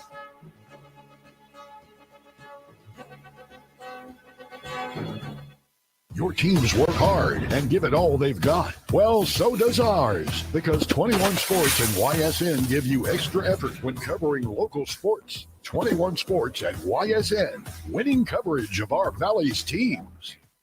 Planning a project around your home or rental property? Trust the electrical service to the local experts with 62 years of serving the Mahoning Valley. Joe Dickey Electric is your local go-to source for responsive, reliable residential electrical work. From everyday maintenance and repairs to new installations, electrical upgrades, and safety inspections, no job is too big or too small. Call Joe Dickey Electric today, 800-549-3976, or visit DickeyElectric.com. That's DickeyElectric.com. Dealing with Medicare can be confusing and overwhelming. That's why here at Myers Family Insurance, we do our best to give you honest and caring answers to all of your questions. Family, like Medicare, isn't always perfect, but when you put others first, the results can be amazing.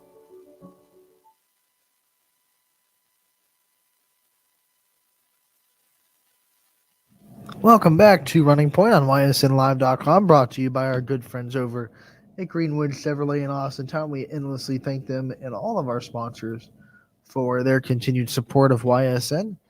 And Ty, it's time to make our picks for the evening.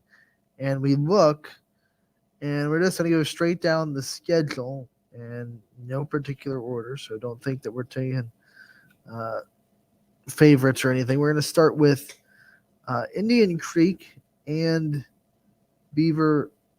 East Liverpool. Indian Creek and East Liverpool. I'm going to go Indian Creek on this one. Girls side? Girls side. Girls side, Indian Creek. You look at the fan vote right now, East Liverpool not getting any love. It's 100% Indian Creek right now for that game, which a little bit surprising that East Liverpool's not getting any love right now, but there's still plenty of time to get on the Twitter poll at Running Point YSN. Go and vote on these team polls and see where you think these games will shake up. Yeah, and I mean, honestly, get out there and vote on those polls. I love that our fans are involved in these, and they do a great job, too, of keeping up with the picks with us.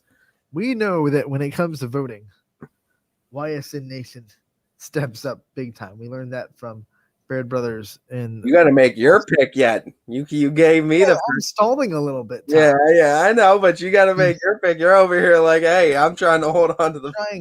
I'm trying to run a show and give our fans some love, and you're just sitting here rushing me.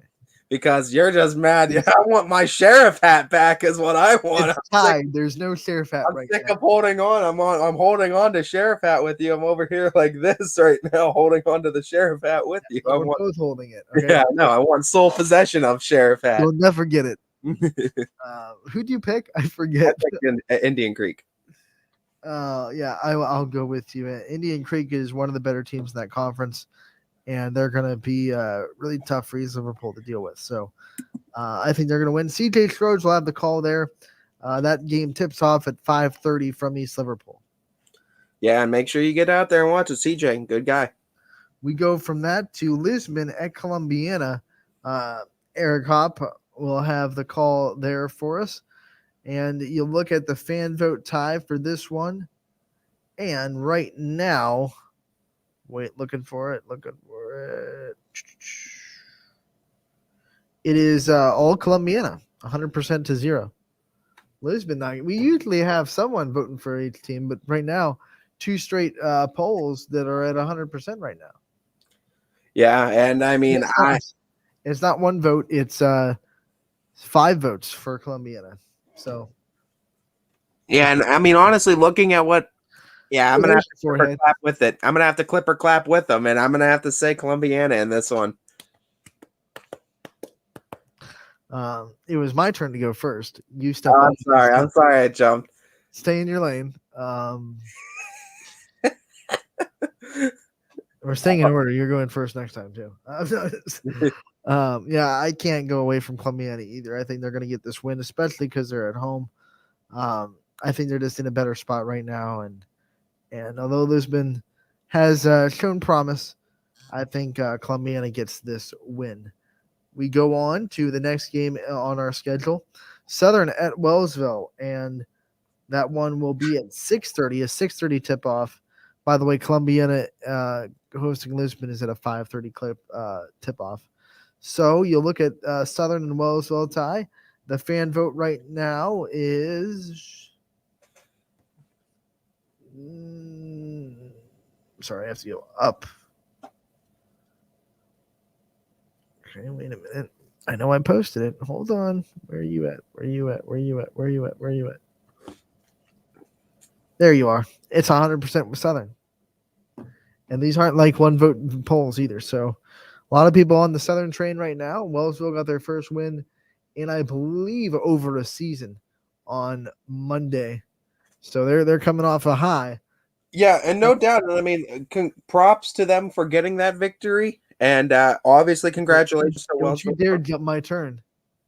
Oh, are you? I thought you told me to go first this one. I was joking because you did 2 in a row. I thought you were telling me to go first. I thought you wanted to use it as an advantage. I'm sorry. You got it. But no, I'll still continue with the point and just saying that that was a huge win for a program too that was looking for it, and that's what we talk about laying a foundation and building a program on top of it. That is a brick on the foundation for Wellsville's basketball program. We were talking to Gary Alsizer a little bit about it off the air before we started Running Point yesterday, while he was waiting and we were waiting for the show to start. He can tell you more than most, but we know it in the Wellsville community knows it. Like, despite the results of the last season and a half, I mean, the girls and the coaching staffs of Wellsville have just been putting in the work, and it's just about time that they got the results they deserve from that work. I mean, it's a life lesson that you'll learn, and they have to learn it in this way, that you can work really, really, really hard, and that's what you always should be. but that doesn't always necessarily mean you're going to get the result that you want out of what you're doing. And that's just what Wellsville had been going through for a long time. The effort was there, the work ethic was there, the time was there, the effort was there, but they just couldn't get over that hump, and they finally got the win. And it's a big, like you said, it's a big stepping stone for their program, but it's also just big for their mentality, for their morale to just finally be able to have that result that says all the work that we've put in is showing progress. Yeah, and I mean, like I said, it's a brick in the foundation laid for Wellsville, and congratulations to them as they continue to build their program. Use brick, Ty, because there's a reason that wall says brick by brick. It's one thing at a time. You just keep stacking them on. But I do agree with the fans tonight. I think Southern is a different animal. I think Schroeds is going to have a field day, and I think Southern gets the win over Wellsville. Yeah, I'm going to have to go with Southern as well in this case. And congratulations to Wellsville. And hey, who says miracles can't happen? But you're going from a win to trying to face Goliath. And I feel like Southern just has a little bit too much right now. So give me Southern. By the way, we have a comment from. Hey, look, it's Lisa Modolewski. By the way, Wellsville beat Cheney on Monday, so that was a good win for them, and they're trying to make it 2 in a row. Yeah, as they're doing a great job too. A lot of programs too doing better than what they were last year, and we love seeing progress too, and a lot of young teams stepping up. A lot of young names we're seeing stepping up too. So it's been an exciting season as we're sure too to be saying hi. You picked Southern too, right? Yes, I did. Okay, so marking that down, Southern. Okay, next we have Jefferson area going to Lakeview. This is a big game between two teams that trying to make a splash in the NE8 that we've said time and time again is wide open this year. Lakeview had a really impressive win over Ursuline on Monday. 2 now on the season, if I'm not mistaken. And Jefferson's a team that a lot of coaching staffs think is one of the ones that could pop up and win the whole conference. We'll definitely see how that shakes up. But right now, the fan vote on Twitter is 75% Lakeview. Wow. 5% Jefferson. So the fans are buying into what Lakeview's putting down. You know what? I'm going to go underdog mentality with this one against the fans' side. I'm going to go against the grain. I'll go with the 25%, and I'll go with Jefferson tonight. I think the Falcons are what everyone's saying they are, and I think the excitement is the real deal surrounding them, and I think they're going to get a win. I think it's going to be competitive, and I think these are the NE8 games that we're going to look forward to seeing throughout the season. You know what? Unfortunately, I never really saw a score for Jefferson's game against Edgewood. I'm going to look and see if I can find one. No, I don't know if it they were supposed to play last night too at Conneaut, but I haven't seen scores get put up for their games yet. So I don't know how. Unfortunately, I don't know how Jefferson looks yet because I haven't seen a score pop up. So this is going to be my first chance to kind of see Jefferson and find out how they did. I don't know if you can pull up maybe their max preps. Maybe that's updated more than their VNN. But yeah, I think Jefferson is going to get this win on the road. Lakeview. Definitely much improved. Definitely doing a lot of things right. I'm really impressed by their defense against Ursuline, holding that team to 23 points. But I hate not being a believer yet, but I'm just not there yet. So I will pick Jefferson to win this with you. Yeah, the games that they played the 19th and one versus Pie Valley, the 24th versus Conneaut was a win. I don't know where those weren't scrimmages, were they? I thought the season opened up by the 19th. 19th should be their first game of the year. Okay, so on Max Preps, then according to Max Preps, they're 2-1, and their one loss came against Southeast this past Saturday, 49-46. I don't have anything up on for. Do they even have the Edgewood game on that schedule? It's on the schedule. It just there's no reported score, so I don't know if it happened or not. Still a 2-1 team, and that Southeast team's very good too. And that's what I thought. I thought I saw their record previously on Max Preps, but Southeast girls basketball, really good team too, and they came that close. So Jefferson's starting off with a hot start. So I'm going to take Lakeview. I think this game. I'm going to take Jefferson. I think this game will be close and competitive, though. I think so as well. I liked Coach Haney. I think he does a great job. And of Coach Furman, in our talk with him, I think he's doing a fantastic job up there too. The the man of the jack of all trades with coaching and Coach Furman for sure. This next one tips off at 6:00. Newton Falls at Heartland Christian. No JV game. This one will not be on the network as of now. But it will be happening, so don't worry there. Ty, it's your turn to go first. Who you got in this one? Give me Newton Falls in this one. I think the Tigers are going to make a splash too this season, and Heartland I still think is trying to figure out an identity right now. So I'm going to go with Newton Falls. Newton Falls is winning the fan vote right now on Twitter, 75 to 25%. You'll look at it, Newton Falls with a big win last night over a Mineral Ridge team that was just getting the season open. Very young Mineral Ridge team. Yeah, I'm going to take Newton Falls as well. I think Heartland is trying to find ways to score outside of Matty Matthews. And they're trying to just find someone else to step up and be a secondary scorer right now. And that's why I think you're seeing a lot of their scores be lower than they would expect or they would want. So I'm going to take Newton Falls to win this one. Yeah, like I said, I think Heartland's just still trying to figure out their identity on the girls' side. So you look at the next game on the slate, and it is your game. Once again, a 6:00 start because Jackson Milton does not have a JV team. Brookfield going to Jackson Milton. It is my turn to go first. Yeah, it's your pick first, and I don't envy you at all, my friend. Mine pops up with one of the harder games to pick. Jackson Milton's good. They're rolling. Brookfield. It's Gray versus Scarlet again, too. I mean, these are two very competitive teams, two very realistic teams that could go pretty far in the playoffs. Right now, I think this is a game where I want to see how much Jackson Milton's depth hurts them against a really good team that can rotate players in, or how much it doesn't hurt them per se. Whatever way the fence goes. I think the way this game goes will really affect my view on Jackson Milton for the rest of the season. Because right now, I am high on those players they have, but they still have 7 players on the roster. So I think this game will show how much that is or isn't affecting them. So right now, for tonight, I'm going to pick Brookfield to win this game. Ooh. And like I said, it's going to be one of those hinge games that really affects maybe how I pick Jackson Milton games the rest of the season. You're very clever, my friend, because I was thinking about going opposite because I thought you were going Jackson Milton and I was going to swerve it and go Brookfield. Oh, you might have taken my surprise, but now, I mean, I'm going into Jackson Milton. I can't pick against them going into their building like that. And you know what? 7 or not, there's 7 strong girls that are on that roster. So give me Jackson Milton at home. Blue Jays with the win.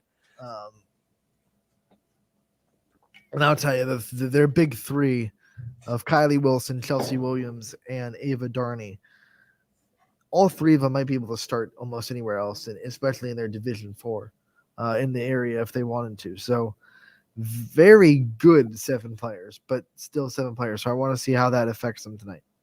Yeah, it's definitely going to be an interesting and a very tall task for him, but we'll see, as Brookfield is going to be very good, and that was very tough, too. I was 50-50. Camel Memorial goes to Mineral Ridge. Mineral Ridge lost 40-16 last night. They're looking to bounce back with their home opener tonight against Camel.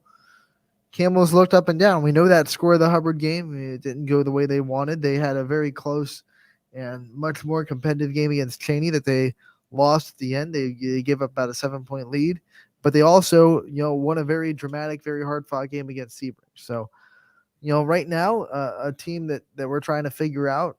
And Ty, how do you pick this one? 2 teams that are trying to kind of make a name for themselves in girls basketball right now. Yeah. You know what? I know I just don't know enough about Mineral Ridge right now. I've only seen, the one, but on the other side with Camel, yeah, the one game with Hubbard, we look at it and you'd rather not look at it. But other than that, they've been able to score points. They've been able to they've looked good outside of that game, and they have also come away with a victory. And I'm going to have to go with Coach on this one. And I feel like you take that one game out, and this is a pretty decent team too. That's been competitive. Give me Coach Childers and give me the Lady Red Devils tonight. Give me Camel. I'm going to go with you. I think Camel has more pieces than Mineral Ridge. I think Kayla Marshall is a good player. So is Sugar. She can shoot pretty well. I'm going to take Camel to win on the road against Mineral Ridge. 2 picks for Camel.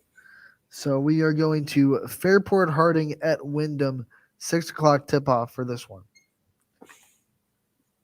And it is my turn to go first, and I'm going to pick Fairport Harding. Wyndham is just one of those teams right now. You know, it's programs go up and down. You have to ride that roller coaster. Right now, they're just struggling. They're trying to find a way to get out of a divot, and I don't know. Yeah.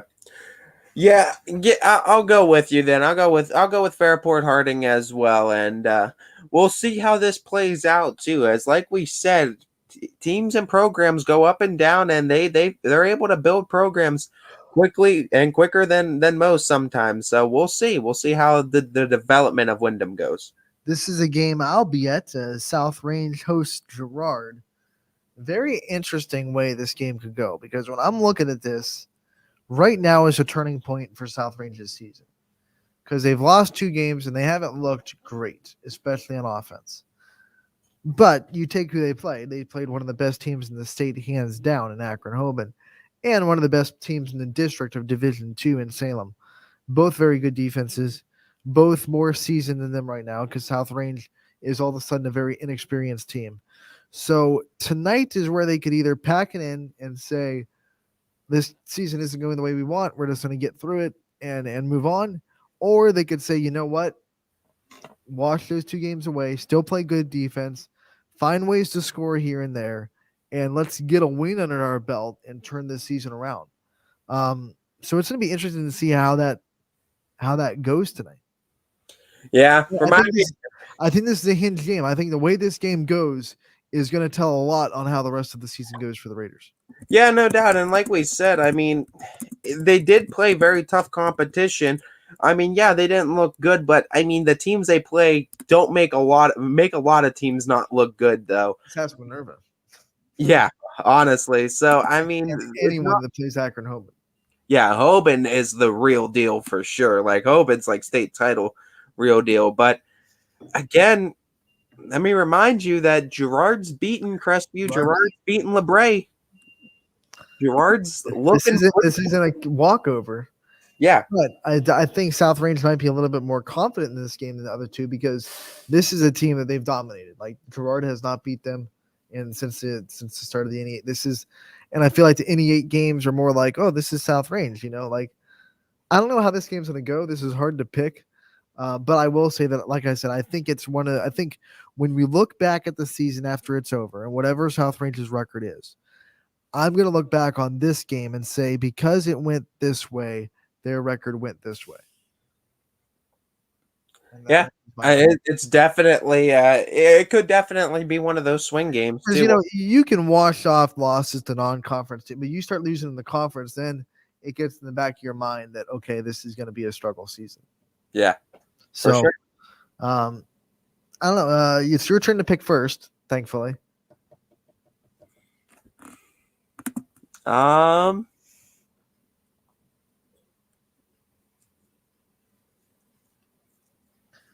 I gotta, you know what? I know they haven't won yet.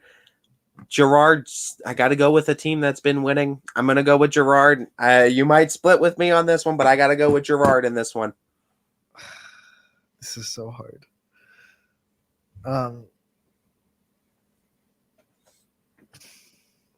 I can't go against a team that's 2-0 and hasn't lost yet. They've looked good. They've won close ones.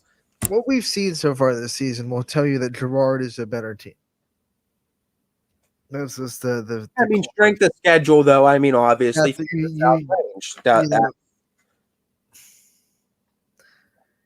The game I saw Gerard play against Crestview, they still really struggle with turning the ball over, going too fast. I don't know how they're going to handle South Range's defense, which really did look good against Salem. Held Salem to their season low so far. But then, even if South Range's defense is really good, you still got to find ways to put the ball in the hoop, which they have struggled mightily to do.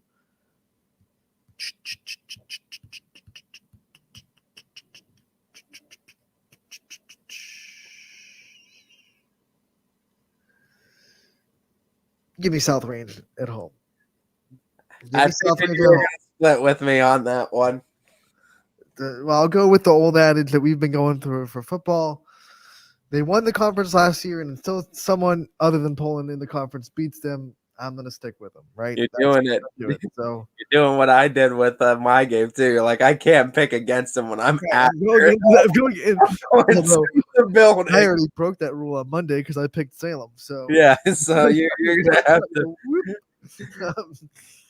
The next game on the dot. Oh, wait, let's go to the fan voting. I'm sorry for this South Range game against Gerard.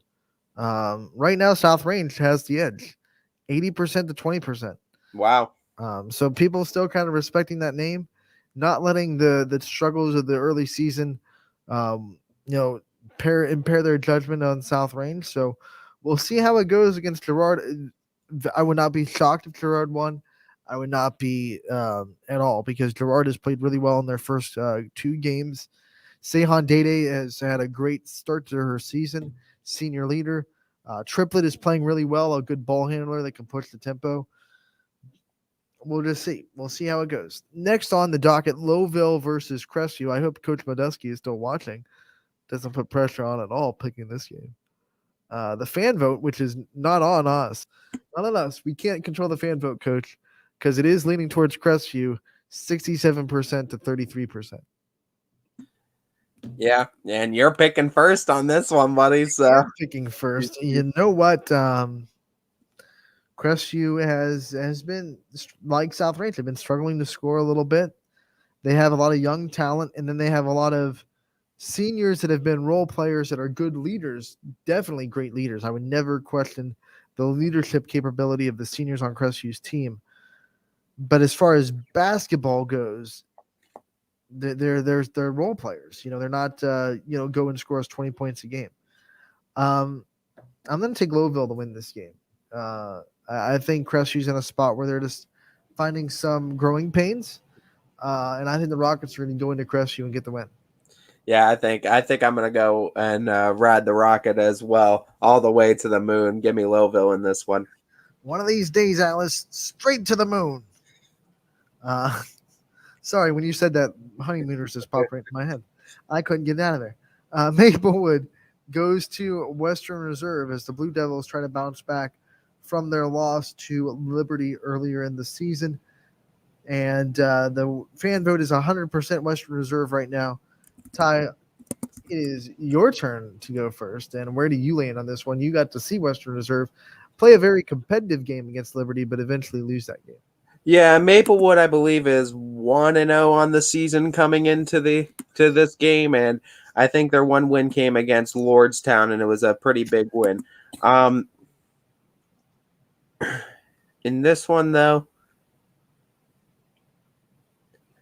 I still, despite Liberty winning, I think Liberty's one of the better teams, girls basketball teams in the area, and Western Reserve still came that close and Coach Miller doing what Coach Blanche did. And Coach Miller, another one I want to give a shout out to. We want to say coaches to coach one game, but Coach Miller, for everything that he's lost, able to bring in all these players too, and they're stepping up and getting them all developed really well. They almost came out with that victory against Liberty. I do think they come out with a victory tonight. Give me Western Reserve.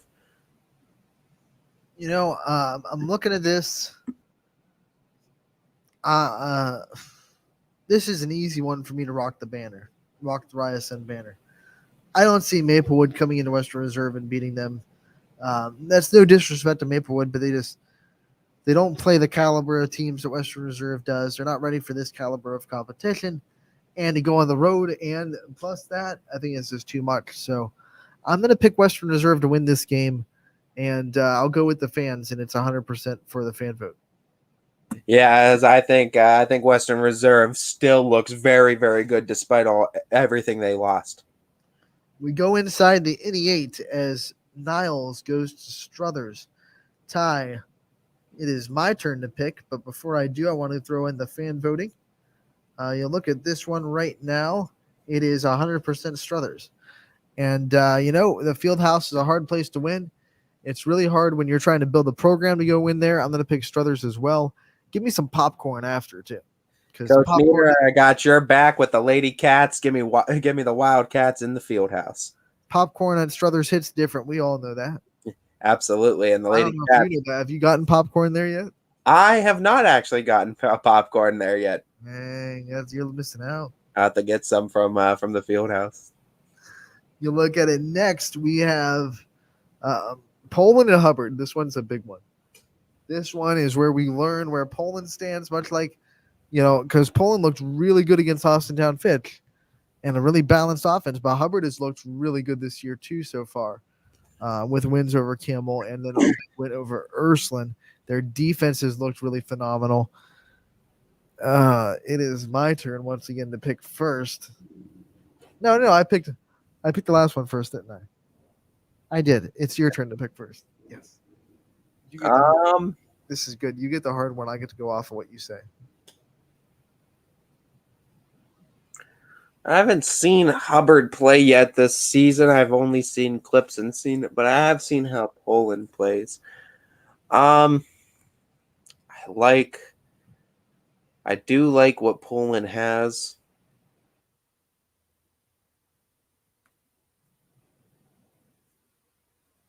I just think, I don't know. This one's very tough for me because I think both Coach Levesco and Coach Blanch are very, very good coaches too, and they both have very good squads that are both very deep. I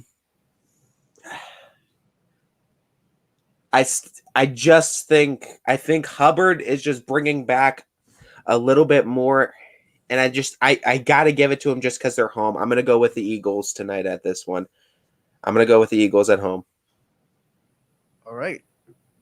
Didn't see that coming. See that coming. I thought you would be swayed by how impressive Poland looked right in front of you. Poland did look very impressive, and I think Coach Blanche can come in and win another road game with this squad, and I think the squad is capable. I'll tell you what. I'll use the same argument that I used for picking South Range this night. Poland has been a team that everyone's been chasing in the NE8 for the last 2 years, and since the NE8 has started.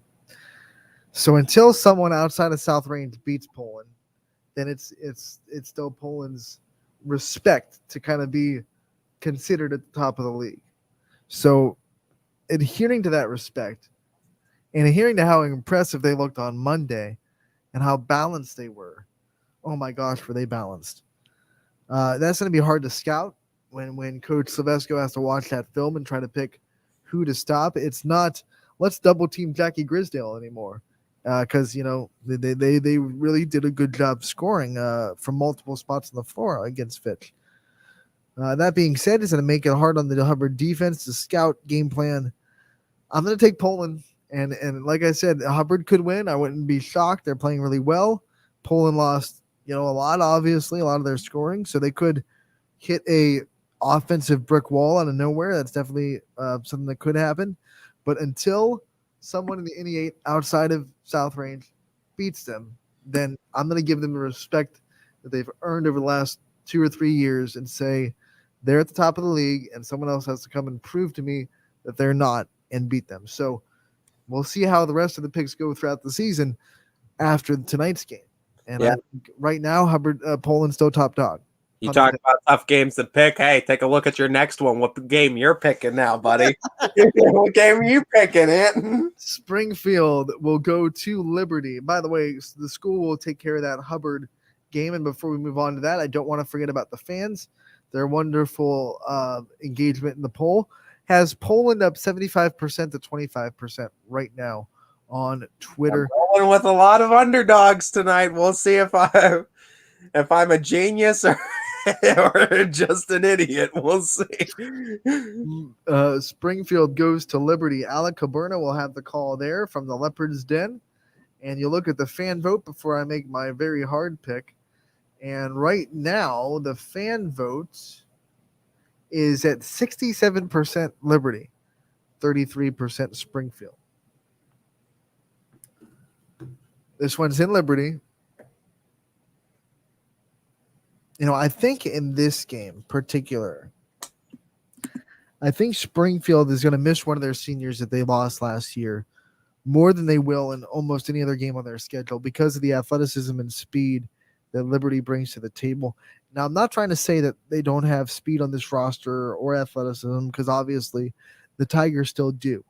But there was a different set of speed when you talk about Kylie Kosick and what she was able to bring to their defense, what she was able to do with their tempo and their transition game, handling the ball.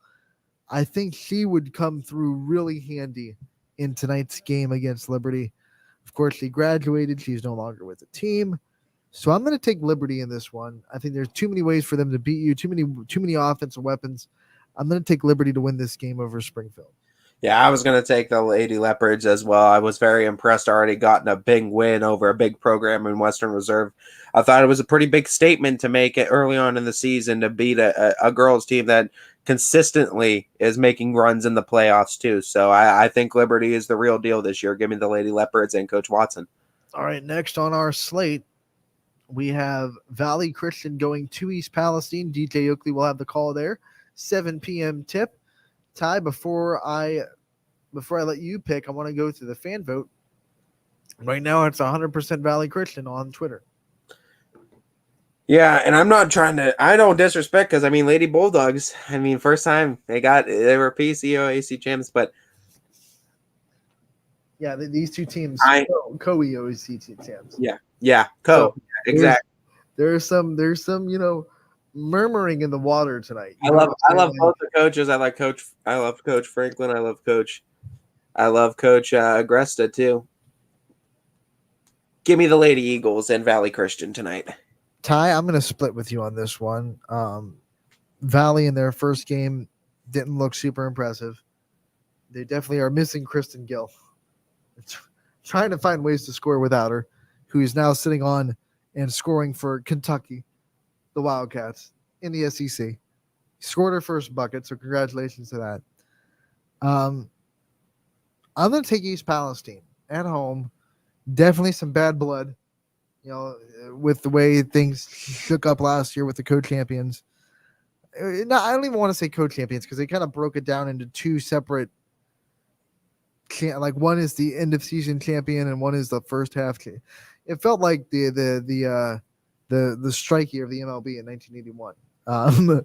So I'm going to take East Palestine and win this game at home. Coach Franklin is just a really good coach that's sticking out with his program. I think his girls are going to fight hard for him at home and get this win over what is becoming a heated rival in the EOAC. Yep, should be a good one tonight. So now the last game on the slate, last but certainly not least, United goes to Latonia. This is a 6:15 tip time. Chris Sigler will have the call, as both these teams have looked pretty impressive to start the season. I've had a chance to see United. You've had a chance to see Latonia. It's my turn to pick first, and once again, I get the hard one.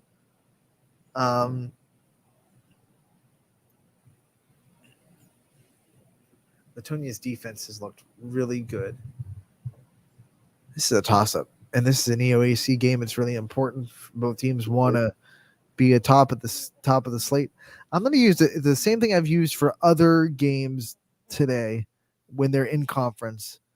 I'm going to take the team that has been earning respect in the EOAC for the last season or two over the team that has something to prove. Until you beat them, then prove it to me that you can. That's kind of the mantra that I've been having today.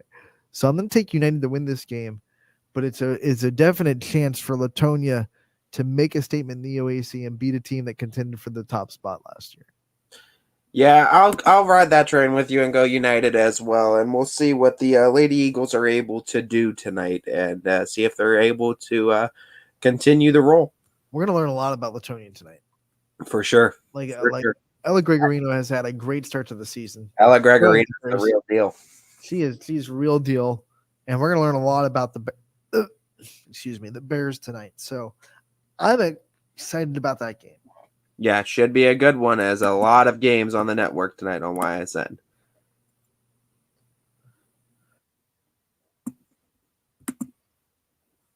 As we have, I believe, let me see here. Excuse me, I had to sneeze.